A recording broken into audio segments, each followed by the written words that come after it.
إنك أنت تعلم ولا أعلم إنك أنت علام الغيوب اللهم صل وسلم وبارك على مولانا محمد وآله النور المذهب للنسيان بنوره في كل لمحة ونفس عدد ما وسعه علم الله يا فتاح يا عليم يا فتاح يا عليم يا فتاح يا عليم افتح علينا فتوح العارفين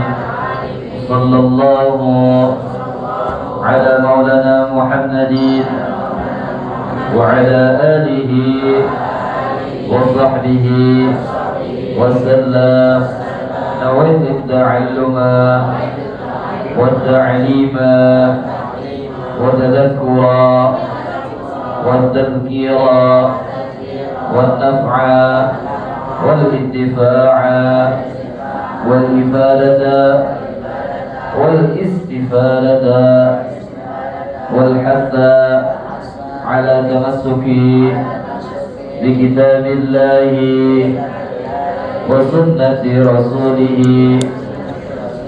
والدعاء إلى الهدى والدلالة على الخير ابتغاء وجه الله ومرضاته وقربه وثوابه سبحانه وتعالى. Bismillahirrahmanirrahim. Assalamualaikum warahmatullahi wabarakatuh. Alhamdulillah, wassalatu wassalamu ala habibi rabbil alamin Sayyidina wa habibina wa syafi'ina wa nuri qulubina wa maulana Muhammadin. Ya Rasulullah, salam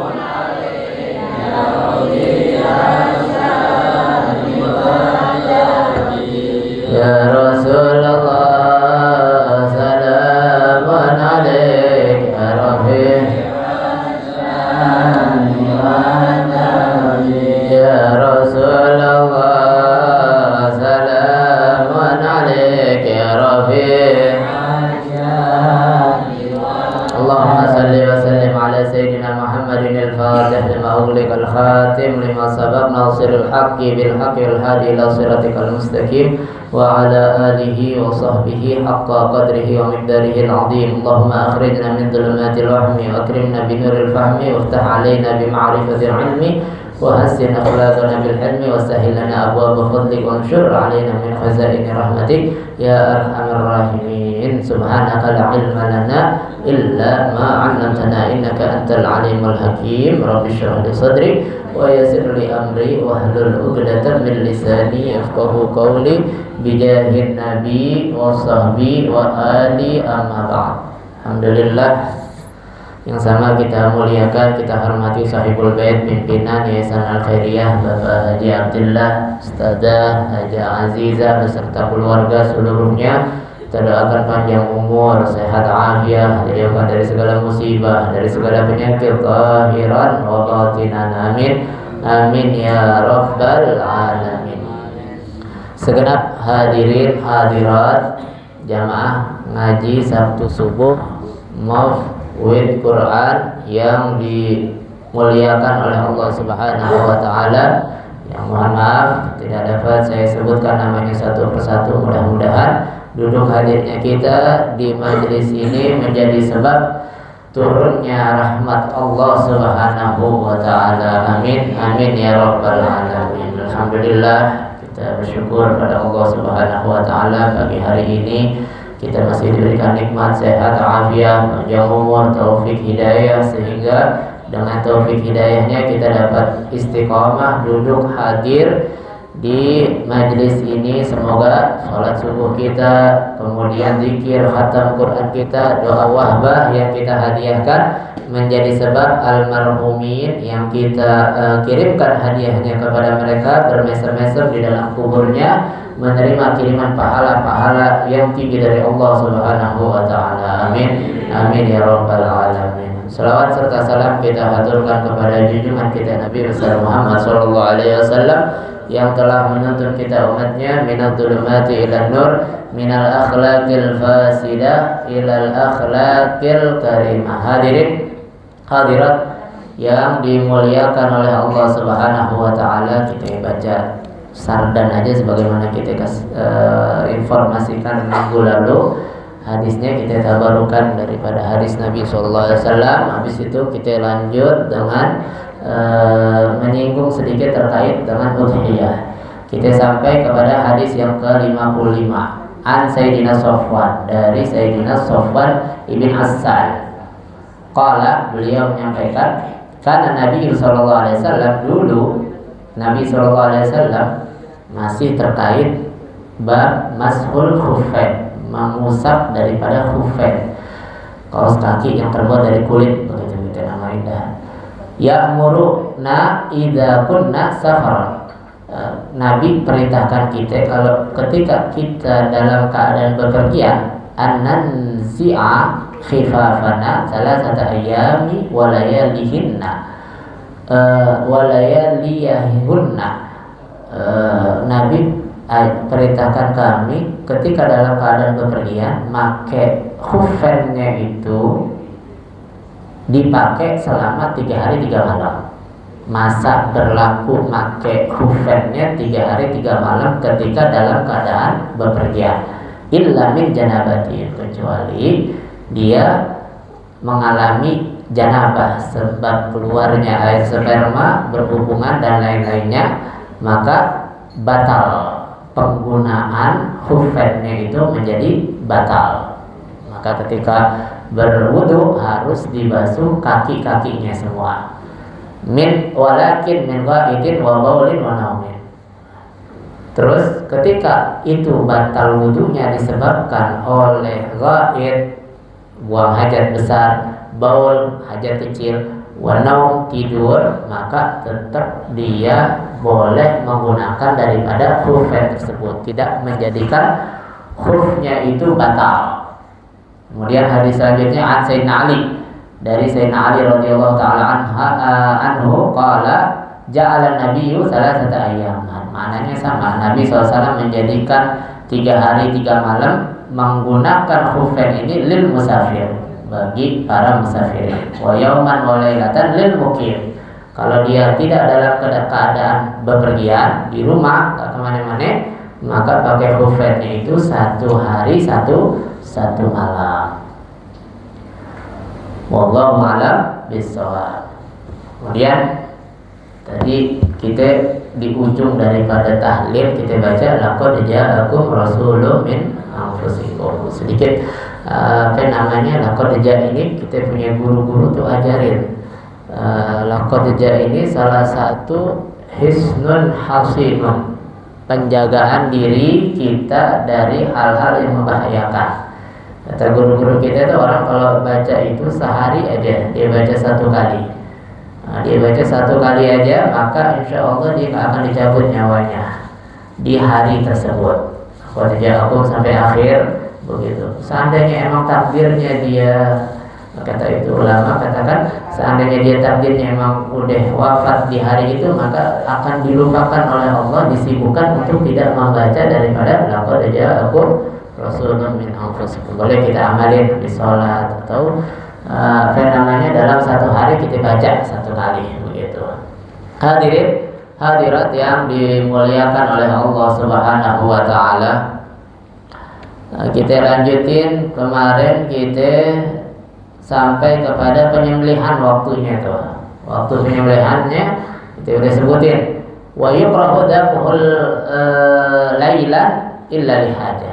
Kalau nyembelihnya malam, nyembelih di malam hari hewan kurban, maka itu boleh, tapi makruh.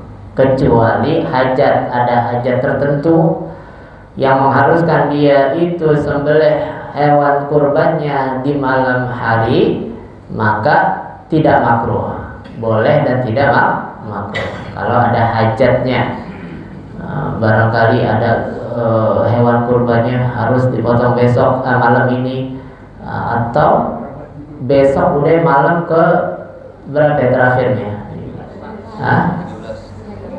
Iya, atau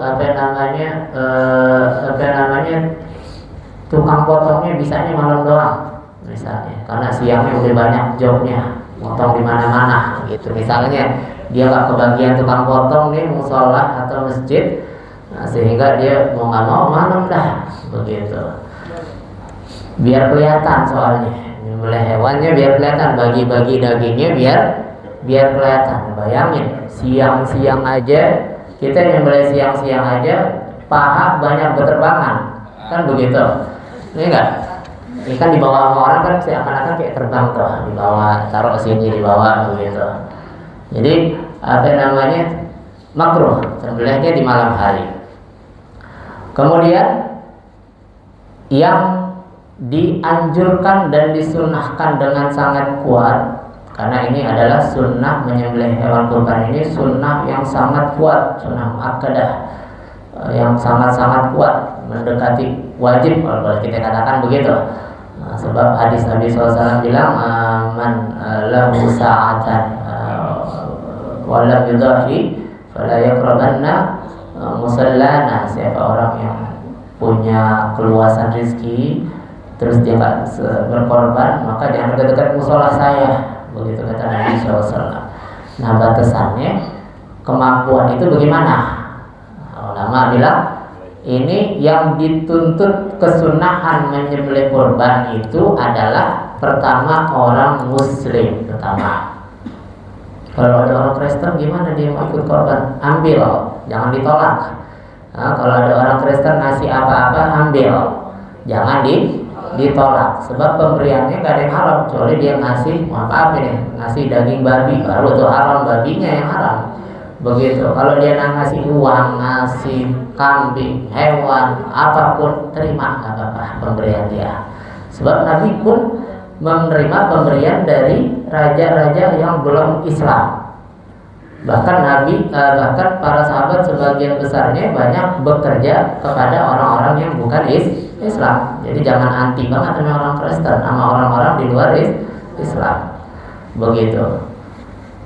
Malah justru kita dianjurkan untuk tidak menerima pemberian dari seorang siapapun, mau muslim mau non muslim, yang dia nggak punya kerjaan kecuali dia itu main judi, ya, atau nggak ada kerjaan kecuali nyolong, nggak ada penghasilan lain kecuali dari hasil pencurian.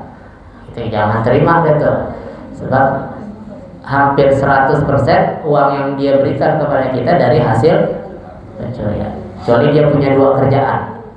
Satunya dia PNS, satunya lagi maling misalnya. Pekerjaannya dua. Nah, kita terima dah tuh, kita nggak usah tanya macam-macam. Ini yang pertama, harus muslim. Terus kalau orang kafir, orang di luar Islam kasih sembelihan, bagaimana ngasih kambing, ngasih sapi, itu namanya pemberian hadiah begitu aja. Kita anggap bakti sosial, nggak ada tidak menjadi hewan kurban, hanya dipotong, dibagi-bagi, kita bebas, harus dibagi-bagiin, tapi jangan dikandutin sendirian. Mentang-mentang di panitianya ada sapi, di nganggur, ngumpetin dulu dah. Nah, ini orang kafir, nggak kafir deh, jangan. Atau jangan pula kita kuasain untuk hajatnya kita, biarin deh sapinya, kambingnya ngumpetin dulu, kambing kecil doang. Betul, ntar sekalian akekah anak saya perempuan kebetulan baru lahir, sekalian aja kan dibagi-bagi juga, nggak bisa begitu. Saat itu dipotong nggak apa-apa ya. Walaupun di hari raya potongnya, walaupun di hari-hari tasyrik nggak apa-apa dipotongnya, nggak mempengaruhi itu menjadi sembelihan, nggak menjadikan itu daging haram, nggak, tetap itu daging tetap bebas, mau dikasih siapa aja bebas. Mau dikasih si kafir itu lagi dikasih dia boleh. Nah, kalau daging korban kan kita kemarin dikatakan daging korban khusus buat orang Islam, orang Kristen jangan dikasih. Kalau mau ngasih orang Kristen karena tetangga kita baik, dia orang Islam baik luar biasa toleransinya, kita beliin daging kambing atau daging sapi dari duit yang lain, jangan duit korban, jangan dari daging korban. Sebab ini korban adalah diyafatullah lil muslimin. Ini adalah jamuannya Allah buat orang-orang Islam. Begitu. Ini pertama orang Islam. Al-agil yang dianjurkan dan dituntut untuk melaksanakan dohaya adalah berakal. Al-balik yang sudah balik, al-mustati' yang dia itu mampu. Nah, mampunya bagaimana? Mampunya itu man yamlik nafaqata lahu wa man alaihi nafaqatuhu yaumal 'id wa ayyam at-tasyrik wa zada minha li syira'il ghanam awin na'am. Orang yang punya kemampuan, punya harta, nafkahnya dia di hari itu dan hari tasyrik. Di antara hari-hari tasyrik itu, hari itu dia punya nafkah buat dirinya, nafkah buat keluarganya, siapapun yang ada di bawah nafkahnya dia ada di hari itu. Terus ada lebihannya 4 juta, berarti kan bisa beli kambing. Maka dia ada tuntutan sunnah untuk melaksanakan ibadah kurban. Begitu. Ini dianggap mampu kalau gitu. Kalau nggak mampu gimana? Minjem sama orang. Kalau nggak mampu, kalau usah pakai minjem deh. Kalau nggak mampu, ambil kuponnya aja. Nyobain daging korbannya orang dulu, dicicil. Siapa tahu tahun depan bisa korban sendiri, ngasihin buat orang lain. Kalau nggak mampu, sebab kita punya agama nggak pengen memberatkan hamba-hambanya, umatnya. Nabi Muhammad nggak suka memberatkan umatnya. Nah, buktinya ini pakai siwak. Nabi Muhammad pakai siwak sampai Nabi SAW takut nih siwak ntar diwajibin lama-lama.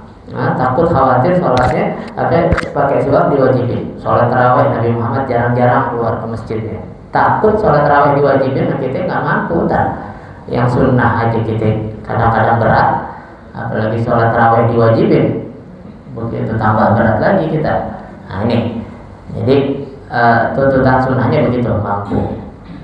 Nah, kambingnya kalau kambing 2 tahun atau kambing kacang itu 2 tahun, atau kalau dia setahun lebih sedikit udah kupak boleh dipotong.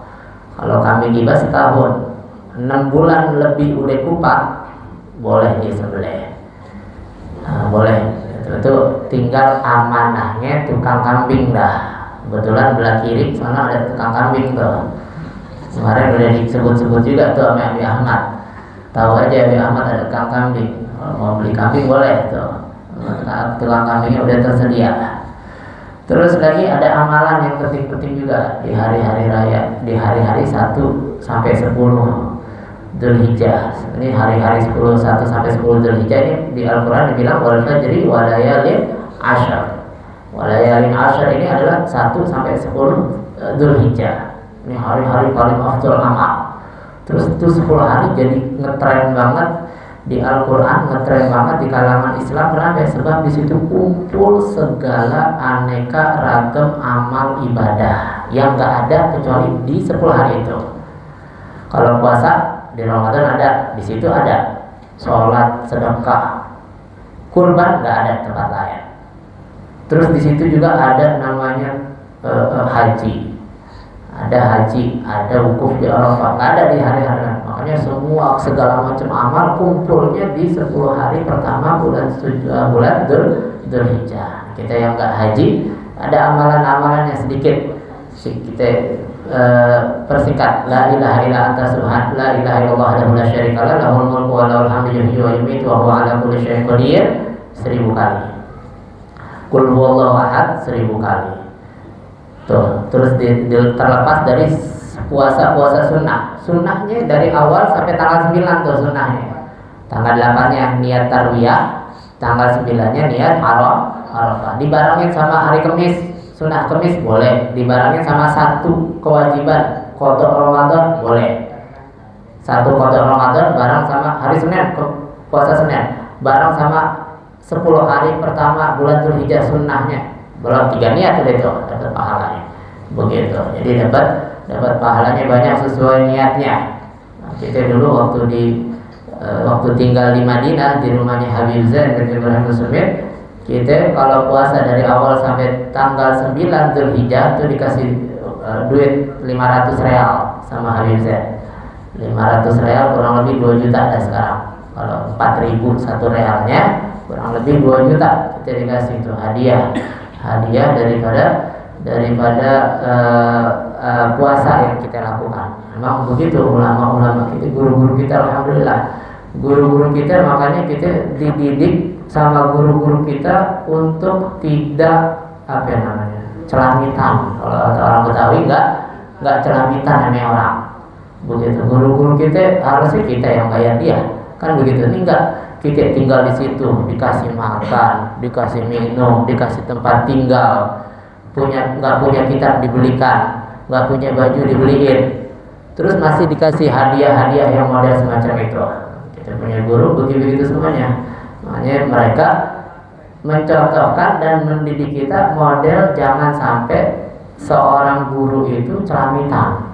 Jangan sampai celamitan, malu kalau guru celamitan, malu. Kita orang yang bukan guru aja kalau celamitan malu kita, apalagi seorang guru modelannya celamitan. Begitu. Celamitan paham semua kan ya? Soalnya ada orang Jawanya nih satu, kelihatan. Tanya kami sebelahnya, apa itu celamitan? Hadirin hadirat yang dimuliakan oleh Allah Subhanahu wa taala. Nah, terus ini hewan kurban terakhir nih. Besok lanjutin lagi dikit, tinggal dikit lagi. Hewan kurban yang boleh dipakai untuk berkorban tadi umurnya sekian. Tadi itu udah disebutnya. Terus mesti sehat. Nah, Nabi kasih syarat tuh. Nabi bilang dia jangan sampai picek banget. Picek yang sangat begitu. Kalau picek dikit, yang khafif, yang ringan, nggak apa-apa. Yang ringan mungkin dia kena sakit mata gitu, sedikit belekan doang, masih aman. Tapi kalau piceknya parah, karena akan menyulitkan dia untuk makan dengan nyaman, begitu. Ini yang pertama, jangan picek.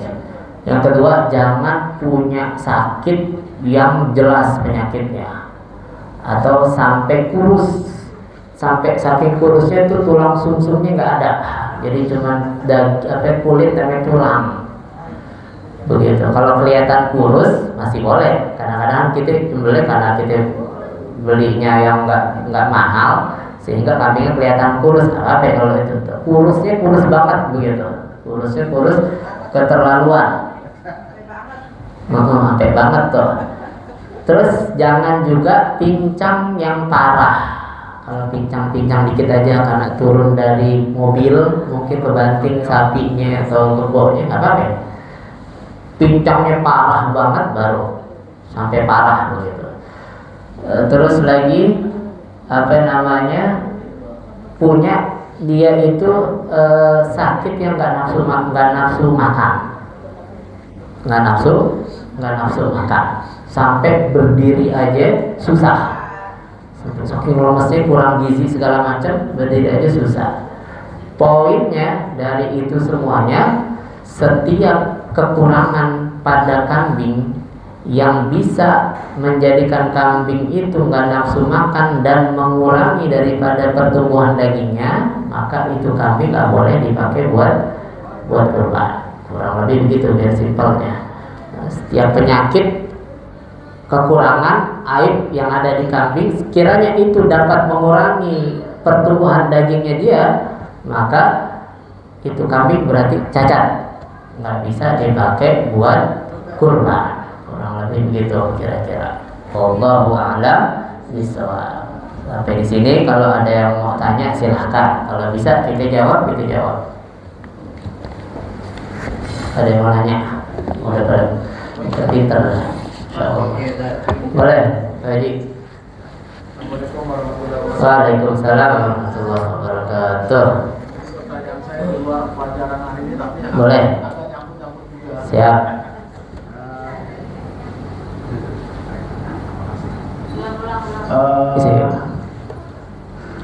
Banyak kali kan pelajaran kita semuanya bukan pelajaran kehidupan kita sehari-hari itu kita menjalankan sunnah-sunnah yang diajarkan, dicontohkan pada Rasulullah buat kita.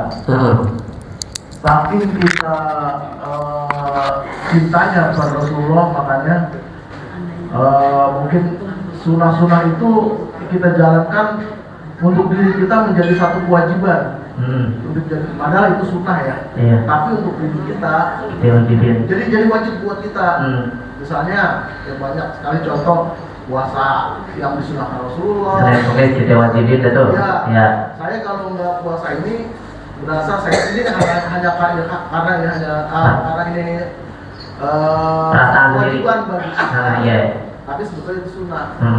Itu bagaimana, Ustaz? Apa itu menyalahkan aturan atau enggak gitu? Ya, menyalahkan salah akidah atau tauhid, itu menyalahkan atau tidak? Buat kita itu satu kewajiban, harus kita jalankan. Padahal kan sunnah. Gimana? Pertanyaannya bagus. Berarti yang nanya semangat untuk melakukan ibadah sunnah. Jadi kadang-kadang kan suka meremehin sunnah nih. Itu kata ulamanya, orang kalau meremehin sunnah bakal meremehin yang wajib. Begitu. Pertama dari awal, orang yang meremehin akhlak yang tidak baik, maka dia akan meremehin sunnah. Orang meremehin sunnah bakal meremehin yang wajib. Nah, kenapa kita sampai sedemikian rupa sampai mewajibkan? Karena saking kita nggak mau ketinggalan. Terus apakah boleh kita untuk menganggap itu wajib? Kalau untuk kita anggap itu wajib, kita mewajibkan diri kita untuk melakukan itu. Hanya saja kita yakini itu bukan wajib yang kalau ditinggalkan adalah berdosa, begitu. Maka nggak masalah, nggak jadi masalah. Malah justru bagus. Banyak di antara para ulama, guru-guru kita juga banyak yang menganggap itu adalah kewajiban yang nggak boleh ditinggalin, nggak boleh ditinggalin. Lain halnya kalau kita meyakini, yakin, bukan menganggap, yakin bahwasanya ini adalah sholat tahajud adalah kewajiban. Kalau saya tinggalin, saya dosa. Begitu. Di antara yang modelnya kayak begitu adalah ada namanya ulama Sufyan Az-Zawri, salah satu tabi'in yang masya Allah tabi'in yang luar biasa keilmuannya. Beliau pernah masuk ke masjid dengan kaki kiri nggak sengaja. Kan kita kadang-kadang lupa langkah begitu, nggak sengaja. Maka kalau nggak salah dia menghukum dirinya sendiri. Karena kesalahan ini saya ingin menghukum diri saya sendiri agar puasa 1 bulan. Menghukum karena lalai terhadap sunnah masuk masjid kaki kanan. Lain halnya yang dilakukan oleh Sayyidina Abu Bakar As-Siddiq. Biar ada gambarannya, kasih contoh. Sayyidina Abu Bakar As-Siddiq pernah bersumpah atas nama Allah nggak mau makan daging, nggak mau makan daging. Sama Nabi Muhammad batalin sumpahnya. Ini menunjukkan bahwasanya melanggar sumpah boleh, tapi ada konsekuensinya. Ada konsekuensinya boleh, artinya nggak berdosa begitu, nggak melahirkan murka Allah, tapi ada konsekuensinya. Kenapa disuruh batalkan? Sebab jangan kayak orang Yahudi mengharamkan yang diharamkan Allah dan menghalalkan yang diharamkan Allah. Yahudi itu daging dihalalkan sama Allah Subhanahu wa taala, jangan engkau haramkan. Begitu simpel ceritanya. Nabi SAW katakan kepada Sayyidina Abu Bakar, maka Sayyidina Abu Bakar melanggar sumpahnya dan konsekuensinya beliau memilih di antara kafaratnya puasa 3 hari atau kasih makan orang. Kafaratnya orang yang batalin puasa atau batalin sumpah kan ada kafaratnya, dia harus puasa begitu, atau dia harus sedekah. Ada 3 pilihannya orang yang membatalkan sumpahnya. Artinya kalau yang sudah jelas-jelas dihalalkan jangan diharamkan. Kalau memang itu sunnah sehingga memberi semangat kita, atau kalau mau kita pahala yang lebih besar lagi, setiap mau akan melaksanakan puasa besok, puasa Senin, saya mau puasa Senin, saya nazar besok puasa Senin. Niat puasanya saya niat puasa Senin yang dinazarkan. Nawaitu shauma ghadin an adai sunnah yaumal isnin al-mandur lillahi ta'ala. Jadi puasa Senin yang dinazarkan. Cuman kalau udah dinazarkan jangan dibatalin tuh puasa Seninnya. Tapi kalau puasa Senin sunnahnya kita kan boleh, bebas aja kita mau batalin. Kalau udah nazar jangan dibatalin. Begitu. Jadi boleh dinazarkan begitu, atau kita merasanya ini adalah kewajiban buat kita, jangan sampai kita tinggalin. Nah, apa kalau perasaan itu aja. Jangan, yang jangan adalah menganggap kalau meninggalkan puasa Senin kita dosa besar, berdosa begitu, sampai berdosa. Karena aturannya itu sunnah tak berdosa. Cuma karena untuk memberatkan diri kita agar gak meninggalkan itu sunnah, sehingga kita anggap itu kewajiban. Kira-kira begitu. Kali satu lagi nih. Nah, kalau udah gatal kelihatan. Masih mikir. Geser lagi. Assalamualaikum warahmatullahi wabarakatuh. Waalaikumsalam warahmatullahi wabarakatuh. Saya pernah dengar Ustaz, hewan kurban yang kita kurbankan nanti akan jadi kendaraan kita di akhirat nanti. Nah, gimana kalau kita kurbannya patungan sama orang lain gitu, dan saya bersama di orang, apakah kita nanti naiknya bareng-bareng mereka atau Nah, itu dia. Ini pertanyaan cakep nih. Apa namanya? Kritis. Begitu. Makasih pertanyaannya. Itu Nabi bilang, "Azimu dohayakum fa innaha ala sirati matayakum." Perbesar, bagusin, perbesar. Kita juga bersemangat kita kalau mau korban. Kalau korban sekalian yang bagus. Jangan cari korban kambing harga normalnya 3 juta ke atas, nyari korbannya yang 1,5 juta. Nah, nyari korban kan kadang-kadang begitu ya. Namanya korban, kita kan mesti berkorban nih, mesti ada yang kita korbanin, kan begitu. Nabi bilang, Sodaqah Rasulullah SAW, Rasulullah emang tahu aja kita orangnya modelnya begitu. Jadi Nabi bilang, perbesar kalau mau korban, jangan nanggung-nanggung. Nabi tahu nih kita suka nanggung-nanggung, kalau mau sedekah nanggung-nanggung, nggak mau rugi masih begitu. Perbesar, kenapa? Sebab itu nanti bakal jadi kendaraan di sirat, di jembatan. Satu ini adalah kiasan. Ada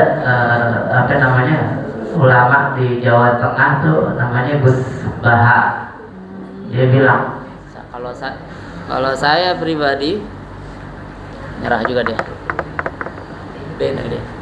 Kalau saya pribadi nggak mau tuh istri saya ikut andil sama orang-orang. Kenapa? Ntar bini saya jalan sama laki orang. Nah tadi gitu bercanda, tapi dia ini, nah bini saya naik sapi sama lakinya orang, ntar begitu. Dia bercanda, tapi nanti nggak, gambarannya nggak semacam itu. Hanya saja itu akan mempermudah perjalanan akhirat dia ketika melewati sirat. Begitu, ada penopangnya, ada yang nolongin. Tapi dia perlu banget sama syafaat macam-macam, syafaat dari dohaya, dari kurban, syafaat dari nabi, dari kawan, dari ulama, dari segala macam. Nah, jadi itu bukan berarti dia naik sapi bertujuh, naik kan, tetek-tetekan itu mah.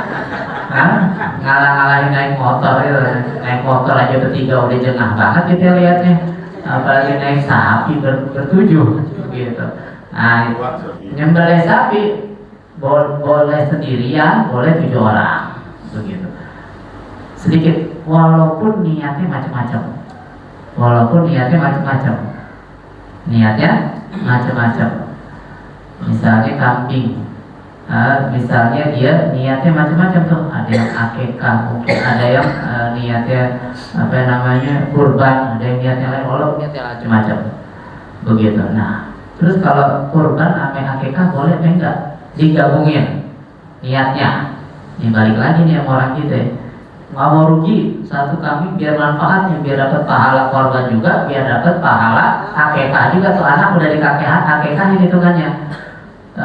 Ulama berbeda pendapat. Ulama Syafi'i, kita nggak bicara ulama yang di luar Syafi'i. Ada namanya ulama Ibn Hajar dengan Imam Romli, dua nih. Imam Ibn Hajar bilang nggak boleh. Satu kurban niatnya kurban aja, satu akikah niatnya akikah aja. Tapi Imam Romli bilang boleh, dan dua-duanya dapat pahala korban, dapat pahala akikah. Jika itu mau yang Imam Romli atau Imam Ibn Hajar, yang itu jangan Imam Bojol. Imam Bojol kacau tak begitu. Jadi bebas. Kalau ada perbedaan semacam itu, kita jangan selalu nggak boleh nih, haram nggak boleh akikah apa biarin. Begitu, kasih kemudahan, jangan dipersulit. Yasir tu'asiru, gampangin urusan orang, jangan disusahin begitu. Gampangin, jangan disusahin. Lopongan orang maunya disusahin aja, lopongan urusan dia maunya gampang-gampang aja. Wallahu a'lam bishawab. Kurang lebihnya kayak begitu. Mudah-mudahan yang sedikit ada manfaatnya. Semoga kehadiran kita di tempat ini menjadi sebab Allah kabulkan segala hajat-hajat kita, mudahkan urusan kita, kabulkan segala doa-doa kita. Al-Fatihah.